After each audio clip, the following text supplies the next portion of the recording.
Badan Pengawas Obat dan Makanan menerbitkan izin penggunaan darurat atau Emergency Use Authorization vaksin COVID-19 asal Cina Sinopharm. BPOM lantas mengungkapkan efikasi vaksin Sinopharm ini mencapai 78%, sehingga aman dipakai di Indonesia. Vaksin ini bisa diberikan kepada kelompok usia dewasa mulai 18 tahun hingga lansia. Vaksin Sinopharm merupakan buatan perusahaan farmasi milik pemerintah Cina, yakni China National Pharmaceutical Group. Dikutip dari Kompas.com, melalui konferensi pers virtual hari ini Jumat 30 April 2021, Kepala BPOM Penny Lukito menyampaikan bahwa efikasi dari Sinopharm ini sebesar 78%. Menurut Penny, pemberian izin penggunaan darurat vaksin Sinopharm sudah melalui proses evaluasi BPOM bersama Komite Nasional Penilai Vaksin COVID-19, ITAGI, dan para ahli terkait lainnya. Ia menjelaskan uji klinis fase 3 untuk menentukan efikasi vaksin Sinopharm setelah dilakukan di Uni Emirat Arab terhadap 42.000 orang relawan. Penny mengatakan vaksin Sinopharm bisa diberikan kepada kelompok usia dewasa mulai dari 18 tahun hingga lansia dengan penyuntikan 2 dosis berjarak 21 hingga 28 hari. Penny juga menjelaskan dari aspek keamanan, efek samping yang ditimbulkan dari vaksin Sinopharm ini bersifat ringan dan dapat ditoleransi dengan baik, yakni berupa bengkak, kemerahan, sakit kepala, diare, nyeri otot, atau batuk. Sementara juru bicara vaksinasi COVID-19 dari PT Bio Farma, Bambang Herianto menuturkan vaksin tersebut akan digunakan untuk vaksinasi gotong royong.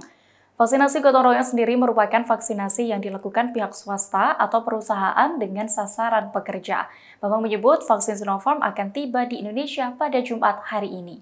Pada hari ini kami menyampaikan pengumuman ya bahwa sudah diberikan Emergency Use Authorization untuk vaksin produksi Beijing Bioinstitute Biological Product yang merupakan salah satu unit dari Sinopharm yang merupakan anak perusahaan China National Biotech Group. Jadi intinya adalah vaksin Sinopharm ya.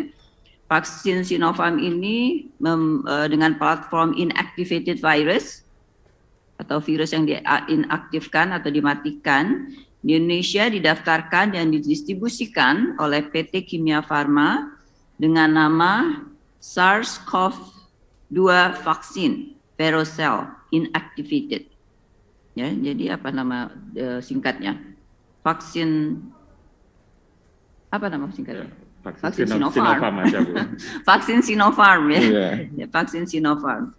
Kemudian sudah kami lakukan, Badan POM telah melakukan evaluasi keamanan, khasiat, dan mutu dari vaksin tersebut. Proses evaluasi ini tentunya dilakukan bersama-sama dengan tim ahli dalam Komite Nasional Penilai Vaksin COVID-19 dan juga bersama dengan ITAGI, Indonesian Technical Advisory Group on Immunization, dan dengan para klinisi-klinisi lain yang terkait lainnya.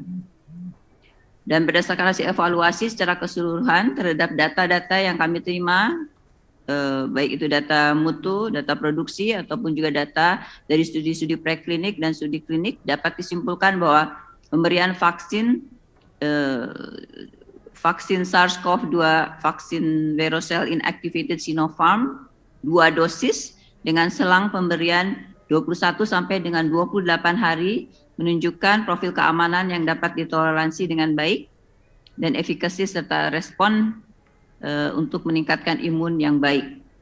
Studi klinik fase 3 yang telah dilakukan di Uni Emirat Arab ya dan beberapa negara lain ya dari dengan subjek sekitar 42.000 menunjukkan efikasi vaksin sebesar 78%.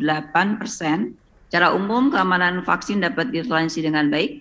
Kejadian efek samping lokal yang paling sering dilaporkan adalah yang tidak severe ya. Kategori sakit, swelling, bahasa Indonesianya apa ini, pain, redness, swelling, bengkak, rasa sakit, kemerahan, ya, itu termasuk kategori ringan, sangat kecil itu pun juga ya, sekitar berapa ini? 0,01%. Ya, sekitar 0,01%. Demikian Tribun News Update kali ini, nantikan informasi terbaru lainnya hanya di channel YouTube tribunnews.com. Terima kasih sudah nonton, jangan lupa like, subscribe, dan share ya!